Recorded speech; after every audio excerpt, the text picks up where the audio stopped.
ಬೀದರ್ ನಿಜಕ್ಕೂ ಕೂಡ ಬಹಳಷ್ಟು ಇಂಟ್ರೆಸ್ಟಿಂಗ್ ಕ್ಷೇತ್ರವಾಗಿತ್ತು. ಯಾಕೆ ಅಂತ ಹೇಳಿದ್ರೆ ಅಲ್ಲಿ ಹಾಲಿ ಸಂಸದರಿದ್ದಿದ್ದು ಬಿಜೆಪಿ ಅವರು ಭಗವಂತ ಖೂಬಾ.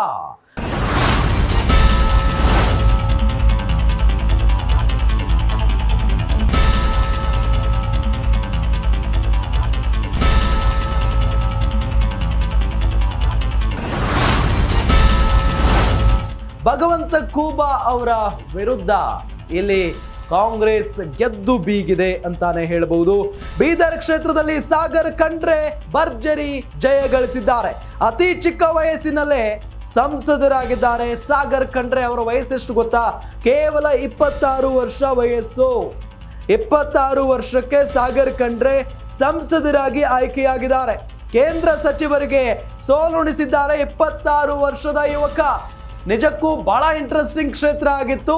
ಜೊತೆಗೆ ಇಲ್ಲಿ ಎಲ್ಲೋ ಒಂದು ಕಡೆ ಹಾಲಿ ಸಂಸದರಿಗೆ ಅವರ ಸ್ವಪಕ್ಷದ ನಾಯಕರೇ ಉಲ್ಟಾ ಆಗಿಬಿಟ್ಟಿದ್ರು, ವಿರೋಧಿಗಳಾಗಿಬಿಟ್ಟಿದ್ರು. ಸ್ವಪಕ್ಷದ ಹೊಡೆತ ಅಂತ ಕಾಣಿಸುತ್ತೆ ಇವರು ಭಗವಂತ ಖೂಬಾ ಅವರು ಸೋಲುವುದಕ್ಕೆ ಅಂತಾನೆ ಹೇಳಲಾಗ್ತಾ ಇದೆ.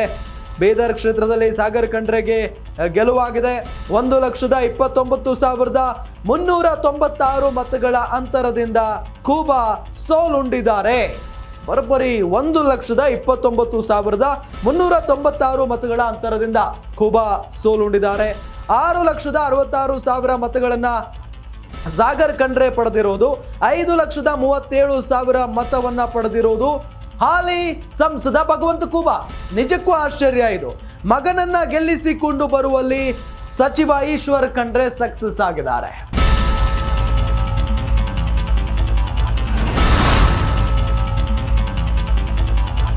ಈಶ್ವರ್ ಖಂಡ್ರೆ ಹಗಲು ರಾತ್ರಿ ಕೆಲಸ ಮಾಡಿದ್ರು. ತಮ್ಮ 26 ವರ್ಷದ ಮಗ ಸಾಗರ್ ಖಂಡ್ರೆ ಅವರನ್ನ ಗೆಲ್ಲಿಸಿಕೊಂಡು ಬರಲೇಬೇಕು ಅಂತ ಹೇಳಿ. ಅದು ಎಂತ ನಾಯಕನ ಮುಂದೆ. ಭಗವಂತ ಖೂಬಾ ಅನ್ನೋ ಕೇಂದ್ರ ಮಂತ್ರಿ ಆಗಿದ್ರು, ಹಾಲಿ ಸಂಸದರು. ಅಂತವರ ವಿರುದ್ಧ ತಮ್ಮ 26 ವರ್ಷದ ಮಗನನ್ನ ನಿಲ್ಲಿಸಿ ಗೆಲ್ಲಿಸಿಕೊಂಡು ಬಂದಿದ್ದಾರೆ ಸಚಿವ ಈಶ್ವರ್ ಖಂಡ್ರೆ. ಎಲ್ಲೋ ಒಂದ್ ಕಡೆ ಯಾಕೆ ಭಗವಂತ ಖೂಬಾ ಅವರು ಸೋತ್ರು ಅನ್ನೋದನ್ನ ಕೂಡ ನಾವು ಗಮನಿಸಬಹುದು. ಸೋಲೋದಕ್ಕೆ ಕಾರಣ ಅಲ್ಲಿ ಅಭಿವೃದ್ಧಿ ಕುಂಠಿತ ಆಗಿತ್ತು ಅನ್ನೋದು ಒಂದು ವಿಚಾರ. ಆದ್ರೆ ಸ್ವಪಕ್ಷದ ನಾಯಕರು ಉಲ್ಟಾ ಆಗ್ಬಿಟ್ಟಿದ್ರು. ಪ್ರಭು ಚವ್ಹಾಣ್ ನಿಮಗೆಲ್ಲ ಗೊತ್ತೇ ಇರುತ್ತೆ. ಚುನಾವಣೆಗೂ ಮುನ್ನ ಯಡಿಯೂರಪ್ಪನವರು ಕಾಲಿಡಿದ್ರು, ಜೊತೆಗೆ ವಿಜೇಂದ್ರ ಅವರ ಕಾಲಿಡಿಯೋದಕ್ಕೂ ಹೋಗಿದ್ರು. ಭಗವಂತ ಖೂಬಾ ಅವರಿಗೆ ಯಾವುದೇ ಕಾರಣಕ್ಕೂ ಟಿಕೆಟ್ ಕೊಡಬಾರದು ಅಂತ ಹೇಳಿ. ಅಷ್ಟೆಲ್ಲ ವಿರೋಧ ಇದ್ರೂ ಕೂಡ ಮತ್ತೊಮ್ಮೆ ಬಿಜೆಪಿ ಭಗವಂತ ಖೂಬಾ ಅವರಿಗೇನೆ ಟಿಕೆಟ್ ಕೊಡುತ್ತೆ. ಫೈನಲಿ ರಿಸಲ್ಟ್ ಬಂದಾಯಿತು. ಭಗವಂತ ಖೂಬಾ ಒಬ್ಬ ಅನಾನುಭವಿ ಯುವಕನ ವಿರುದ್ಧ, ಅನಾನುಭವಿ ಯುವಕ, ಕೇವಲ 26 ವರ್ಷ ಆತನ ವಿರುದ್ಧ ಸೋತು ಹೋಗಿದ್ದಾರೆ. ಆದ್ರೆ ಇಲ್ಲಿ ಗೆಲುವಿಗೆ ಪ್ರಮುಖ ಕಾರಣ ಸಾಗರ್ ಖಂಡ್ರೆ ಅವರ ತಂದೆ ಈಶ್ವರ್ ಖಂಡ್ರೆ ಅವರ ಅನುಭವ ಅಂದ್ರೂ ಕೂಡ ತಪ್ಪಾಗ್ಲಿಕ್ಕಿಲ್ಲ.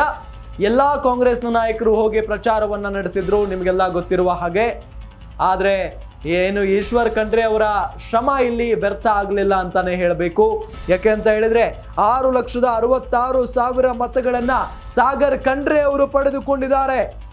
ಒಟ್ಟಾರೆಯಾಗಿ 1,29,396 ಮತಗಳ ಅಂತರದಿಂದ ಸಾಗರ್ ಖಂಡ್ರೆ ಅವರು ಗೆದ್ದು ಬೀಗಿದ್ದಾರೆ. ಅನುಭವಿ ಹಾಲಿ ಸಂಸದರು, ಕೇಂದ್ರ ಮಂತ್ರಿಗಳಾಗಿದ್ದಂತ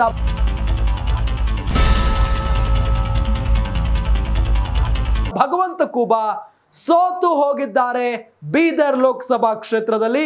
ಹಾಗಾಗಿ ಬೀದರ್ ಲೋಕಸಭಾ ಕ್ಷೇತ್ರ ಈ ಬಾರಿ ಕಾಂಗ್ರೆಸ್ನ ತೆಕ್ಕೆಗೆ ಬಿದ್ದಿದೆ.